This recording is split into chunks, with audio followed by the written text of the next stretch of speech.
Money is not something you chase, it is something you attract. Prosperity is not a matter of working harder, it is a matter of believing deeper. When you live with the conviction that the universe is abundant, you open the door for abundance to flow to you. The person who fears lack is like a gardener planting seeds while secretly believing the soil is barren. The harvest cannot come, for the faith was never there. You cannot plant thoughts of poverty and reap the fruits of prosperity. The soil of your mind responds to the seeds you sow. If you continually speak of what you do not have, if you think always of what is missing, you are watering the weeds, not the flowers. The law of prosperity declares that there is no shortage in the infinite. It is only man's belief in shortage that creates it. The great ocean of supply is always full. Some come to it with a thimble, some with a cup, and some with a great golden bowl. The ocean does not decide what you receive. Your faith does. The size of your container is the size of your expectation. You may live in a world where others complain of lack, yet you can still stand in the consciousness of abundance. What you expect with faith, you will receive. What you fear with intensity, you will also call to yourself. Life is a mirror reflecting back the images you hold. Many speak of hard work as the path to riches, but hard work without the consciousness of abundance is like rowing a boat with one oar. You will move, but in circles. Prosperity is first won in the mind. When you truly know that supply is unending, opportunities appear where none seem to exist. The invisible always precedes the visible. A man who holds thoughts of wealth, who sees himself already in possession of the good he desires, is like a magnet drawing that good from all directions. He does not struggle. He does not force. He allows. A woman may be surrounded by bills, yet if she holds to the vision of abundance, speaks words of increase, and gives thanks for the smallest supply, she will find doors opening where there were only walls. Gratitude is the song that unlocks the treasure chest of heaven. To bless what you have is to multiply it. To despise what you have is to watch it wither. The law of prosperity does not respond to complaint, it responds to praise. Some say, "I will give when I have more," but the law of prosperity says, "You will have more when you give." You cannot draw to yourself that which you withhold from others. Money, love, opportunities, all are governed by the same law. Circulation is the secret. What is hoarded stagnates, what is shared flows back in greater measure. The river does not dry up because it pours into the sea, it is renewed because it flows.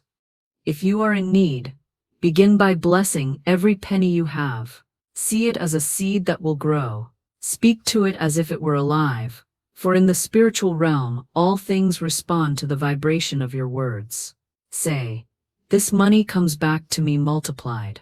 Spend with joy, for fear while spending is a seed of loss. When you release money with faith, it returns to you in unexpected and marvelous ways. The law of prosperity is impartial. It will serve the person who believes in riches just as faithfully as it will serve the one who believes in poverty. The universe will say yes to both, for it does not choose for you. You are the one who must choose. Choose abundance. Choose faith. Choose to see the invisible supply that surrounds you now. Act as if the good you seek is already yours, for in truth, it is. The delay is only in your acceptance. Prosperity begins the moment you believe without doubt that it is already present, even if the evidence has not yet shown itself. When you walk in that knowing, money becomes a servant, not a master, and your life begins to flow in the rhythm of the divine supply that never runs dry. Fear cannot dwell, and without fear, prosperity flows as naturally as the tide. Ask ChatGPT. To live by the law of non-resistance is to be unmoved by appearances. It is to see beyond the surface of events into the perfect working of the divine plan. The outer world may show lack, but you rest in the knowledge that supply is already on the way. The outer world may show conflict, but you keep the vision of harmony. This vision, held without strain, draws the invisible into the visible. Resistance is a wall. Non-resistance is a door. Some imagine that non-resistance makes one a victim, but the opposite is true. The victim is the one caught in struggle. The master is the one who moves freely through it. A martial artist does not block the force of his opponent's blow head-on. He turns it aside and lets it pass. So too in life, you need not meet every blow with your own force. You may let it pass into nothingness. The law of non-resistance teaches that life is meant to be a current, not a battlefield. You move forward not by smashing the rocks, but by flowing around them. When you release the need to fight, you release the need for the fight to exist at all. And in that release, the way clears, the burden lifts, and you find yourself borne along by a tide that knows exactly where you are meant to go. Your words are the tools with which you build your life. Every sentence you speak is a command to the unseen, and the unseen obeys without question. The law of command declares that what you speak with conviction becomes the pattern for your circumstances. Words are not empty sounds, they are seeds sown into the soil of the ether, and each one will bring forth after its own kind. When you speak lack, you plant lack. When you speak abundance, you plant abundance. The soil does not decide which seed will grow, it receives both with equal readiness. It is you who must choose the seed. Many believe they can speak carelessly, thinking their words are only passing sounds, yet every word is alive. It carries a vibration, and that vibration draws its own likeness to you. The person who is always saying, "I never have enough," will find himself living in conditions that match those words. The woman who says, "I can't afford it," closes the door to the very things she desires. These are commands, though they are spoken in ignorance. The law does not choose between joking words, idle words, or serious words. It fulfills them all. To use the law of command rightly, you must speak only what you wish to see fulfilled. If you desire health, speak health. If you desire success, speak success. Do not describe the sickness, the failure, or the difficulty, for in naming them, you give them power. When you speak of your blessings, you increase them. When you speak of your troubles, you feed them. The tongue is a rudder, it may steer you into safe harbor or onto the rocks. A man once came to me complaining that his affairs were at a standstill. As he spoke, I noticed that his conversation was filled with phrases like, "Nothing ever works out for me," and "I'm always stuck." These were his commands, and the law had obeyed them perfectly. I told him to speak instead, "Everything I do prospers. Right doors open at the right time. I move forward with ease." He began to repeat these words daily, not as a mere form, but with the feeling that they were already true. In a short time, his affairs began to move, new opportunities appeared, and the standstill was broken. He had changed his commands, and so his life obeyed. It is not enough to speak the right words once or twice. They must become the constant tone of your speech.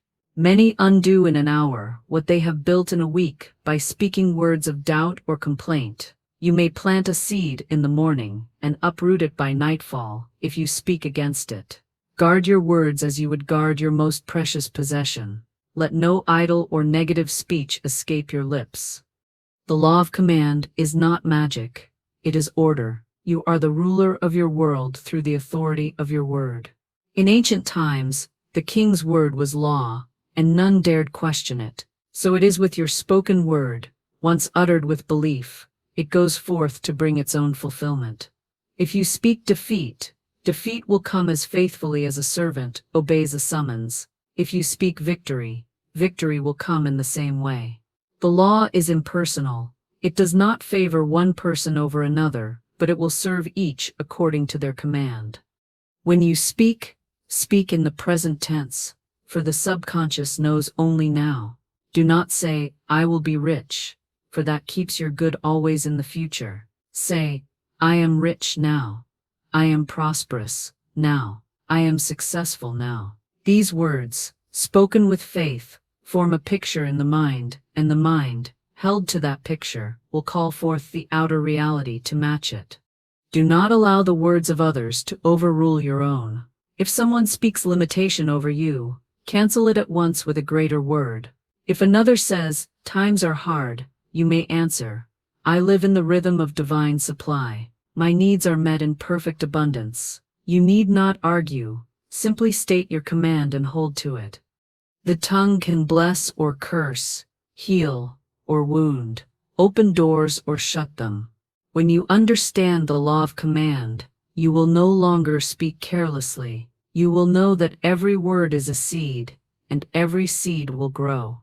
You will bless what you have, call forth what you desire, and speak away what you do not wish to keep. And as you do, you will find your life arranging itself in obedience to your voice, for you have spoken not as a beggar, but as one who knows they hold the authority of the King within. Forgiveness is the great cleanser of life. Until you forgive, you are bound to the very thing you wish to escape. Every wrong you hold in memory is a chain around your freedom, and every grudge is a debt you owe to yourself. Many believe that to forgive is to excuse the wrong, but forgiveness does not mean agreement with the act. It means release from its power over you. The law of forgiveness declares that you cannot receive the riches of the kingdom while your hands are closed around the stones of resentment. You cannot grasp new blessings while clutching the past. When you refuse to forgive, you keep the wrong alive in your thought, and as long as it lives there, it will bear fruit after its own kind. If you plant bitterness, you will reap bitterness. If you plant anger, you will meet it again in some form. But if you plant forgiveness, you will reap peace, and peace is the soil in which prosperity grows. Many suffer poverty or ill health without seeing that the root lies in unforgiveness. They may have spoken the words of blessing, they may have affirmed abundance, yet nothing moves until the heart is cleansed. Forgiveness sweeps the inner chamber and makes ready the place where supply may enter. A woman once sought prosperity in every way she knew, yet her affairs remained stagnant. It was revealed to her that she held a deep resentment toward a relative from long ago. She had spoken of it often, turning it over in her mind as though examining a wound. When she learned the law of forgiveness, she began to say each day, "I forgive this person completely, and I am free." At first, the words felt heavy, for her heart resisted them. But she persisted, speaking them as a seed planted in faith. One day she found that the bitterness had gone from her thoughts, and soon after, her affairs began to prosper. The channel had been cleared, and supply could flow. Forgiveness is not a matter of will alone. It is a matter of seeing rightly. You cannot truly forgive until you see that the wrong done to you cannot touch your real self, the self that is one with the divine. In truth, no one has the power to take from you what is yours by divine right. What you thought was a loss may be replaced by something greater. What you thought was an injury may have been the turning point to a higher path. When you see this, you release the offender, for you see that they had no power over your destiny. The law of forgiveness works not only toward others, but toward yourself. Many are held in bondage by their own past mistakes. They dwell on wrong choices, lost opportunities, and words they wish they could recall. They punish themselves with constant remembrance, and so they keep the past alive. Forgiveness toward oneself is as necessary as toward another. You must say, "I forgive myself completely. I am free from the past. I walk forward in perfect freedom." The moment you release yourself, you release the power that has been holding you back. There are those who think they have forgiven because they no longer speak of the wrong, yet they still feel a sting when the memory arises. True forgiveness leaves no sting. It is as if the wrong never happened. You may remember the event, but it no longer carries any weight in your heart. Until that moment, the work is not complete. You may hasten it by blessing the one you seek to forgive, sending thoughts of good toward them each day. Though at first the blessing may feel like a mere form of words, it will take root, and in time it will bear the fruit of true release. Unforgiveness blocks the flow of good, as surely as a stone blocks the stream. No matter how much water lies above it, nothing can pass until the stone is removed. Forgiveness is the act of lifting the stone, allowing the current to move freely once again. This is why so many find sudden breakthroughs after a single act of forgiveness. The obstruction was never in the outer world, but in the heart. To forgive is to declare your own freedom. You do not do it for the other's sake alone. You do it because you will not live chained to the past. You will not allow another's actions to write the story of your life. You place the pen back in your own hand, and with it, you write a new chapter. When you live in forgiveness, you live unburdened. The air is clearer, the path is open, and the blessings that have been waiting rush in as though the gates have been flung wide. And in that moment, you know that to forgive is not to give away your power, but to take it back entirely. Love is the true magnet of supply. Money that comes without love will not stay, for it has no root in the divine law. Many believe that greed brings gain, but greed is a closed hand, and a closed hand can receive nothing more. The law of love says that what you send forth in thought and deed will return to you multiplied. When you give with a generous spirit, you set in motion a current that must come back bearing gifts. Love is the current that carries prosperity from one life to another, and without it, all gain turns to loss. A man may gather wealth through selfish means, but he will spend his days guarding it in fear, for fear is the shadow of greed. That which is gotten without love is like water in a leaky vessel. No matter how much you pour in, it will drain away. Love sees the good in all, and seeks to bless it. If you envy another's success, you close the door on your own. If you rejoice in another's good fortune, you open the same door for yourself. The universe does not take from one to give to another. It multiplies wherever there is blessing. You cannot truly desire the downfall of another and rise yourself, for your thought will act as a chain, holding you at the same level. But when you see the wealth of another, and say, "The same God that blesses them blesses me," you call forth your own prosperity. Love rejoices in the good it sees, for it knows that good belongs to all. Some believe that giving love in business makes one weak, that sharpness and cunning bring the greater gain. But cunning may gain the coin while losing the customer, and sharpness may win the bargain while losing the trust. Love in business is wisdom, for it builds a bridge that carries wealth back again and again. A merchant who gives more than he takes in value will find customers seeking him from far places. A worker who serves with joy will find doors opening before him that skill alone could not unlock. Love is the secret that makes your work magnetic. If you send out irritation, distrust, or bitterness, you will meet them again in some form, for the world is a mirror. The one who speaks harshly to a servant will find himself poorly served. The one who withholds fair pay will meet loss in his own affairs. But the one who blesses his servants, his customers, and his goods will find all increasing. Love is not a mere sentiment. It is the vibration that draws good to you. It is the law that governs the return of every gift you give, whether in money, time, or kindness. A woman who blesses every bill she pays will find more money coming to her. She will say, "I send this forth with love, and it returns to me in divine order." She knows that every payment is part of the great circulation of supply, and love is the current that keeps it flowing. Another woman who pays with resentment is like one who builds a dam in the river. The water behind her will soon grow stagnant. Love keeps the river pure and swift, bringing fresh streams of supply to your door. There are those who give only to those they expect to repay, but love gives without thought of return, and by so doing, it calls forth a return far greater than the mind could plan. A gift given in love becomes a seed that grows in secret until the day of harvest. Often the return comes from a place you never expected, for love moves in ways the intellect cannot trace.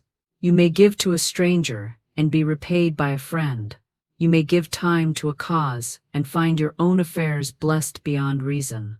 The channel is not your concern. The law will choose it. To live by the law of love is to see all you meet as part of your own good. You cannot harm another without harming yourself, and you cannot bless another without blessing yourself. Love sees the oneness of life and acts accordingly. When you look upon the world with the eyes of love, you will find that even the smallest acts return to you with increase. A kind word to a weary soul may bring you comfort in your own time of need. A helping hand to another may open the way for help to reach you when the hour comes. Love does not ask whether the one it blesses is worthy, for it knows that worthiness is not the measure of giving, but the means of creating it. The miser waits for proof before giving, but the wise know that giving is the proof. The law of love is the law of circulation, and circulation is the breath of life itself. Hold back love, and you hold back your own good. Let it flow freely, and it will return to you pressed down, shaken together, and running over. When love governs your dealings, money becomes a friend, not a master. It comes gladly, and stays willingly, for it finds a home in the heart that welcomes it with joy. Where love is, fear and faith cannot live in the same mind. You cannot hold a thought of loss and a thought of gain at the same time, for one must always give way to the other. The law of substitution is the law of choice in the invisible realm. Every thought is a seed, and if you plant a weed, you may uproot it at once by planting a flower in its place. You may not always stop the first thought from appearing, but you may choose the next one. If you catch yourself thinking of lack, speak at once a word of plenty. If a picture of debt rises before you, replace it with a picture of freedom. Your mind is a garden, and you are the master gardener. No seed can grow without your consent, for you are the one who tends the soil. Every moment you are sending out images into the unseen. These images are living things. They draw their own kind back to you.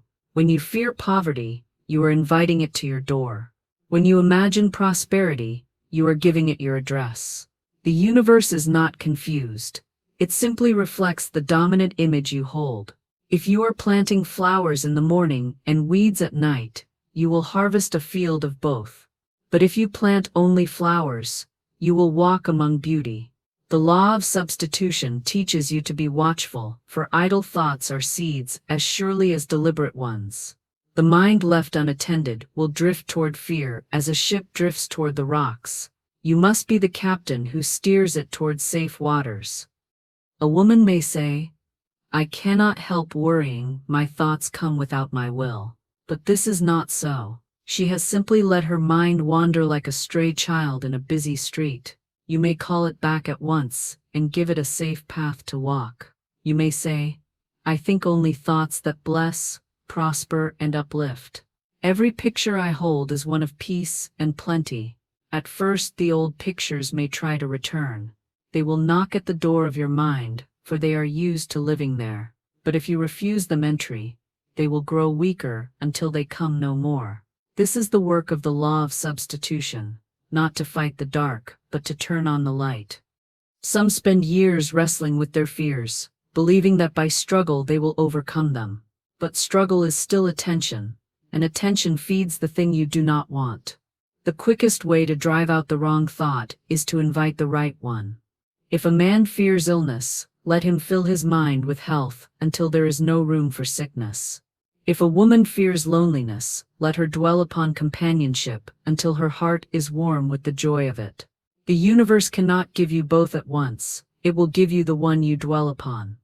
Words are powerful tools in this work. Speak aloud the thing you wish to see, for the spoken word fixes the thought in the mind and sends it into the invisible as a living seed. Say, "I am rich in every way. I am surrounded by divine abundance. My path is lined with opportunities." Let these words replace the unspoken complaints that have been shaping your life. Every time a thought of limitation appears, speak a word of expansion. Do not leave the old weeds to wither slowly. Plant the flower at once, and let its beauty overtake the barren place. There are those who believe that thinking of what you desire is only a dream, that reality is fixed and unchanging. But the law of substitution tells you that reality is made of thoughts first. You have been shaping it all your life, whether in ignorance or in wisdom. Every house was once a picture in a mind. Every garden was once a seed in the hand. If you wish a new harvest, you must plant new seeds. If you wish a new life, you must plant new thoughts. It is not enough to know this law. It must be lived moment by moment. When you rise in the morning, choose the pictures you will look upon in your mind. When you walk in the street, replace every shadow with a vision of light. When you speak with others, Choose words that uplift both you and them. The mind that is constantly filled with images of prosperity cannot bring forth lack. The heart that is continually filled with gratitude cannot bring forth sorrow. The law of substitution is not a burden, it is a gift. It does not ask you to fight, it asks you to choose, and choice is the one freedom that can never be taken from you. No matter what your outer world looks like today, you may choose a new inner picture. That picture, held in faith, will draw to you all that is needed to make it flesh. It is the silent architect of your destiny, and it is always ready to build anew when you master it. You will find that fear is a shadow that vanishes in the light of a single chosen thought.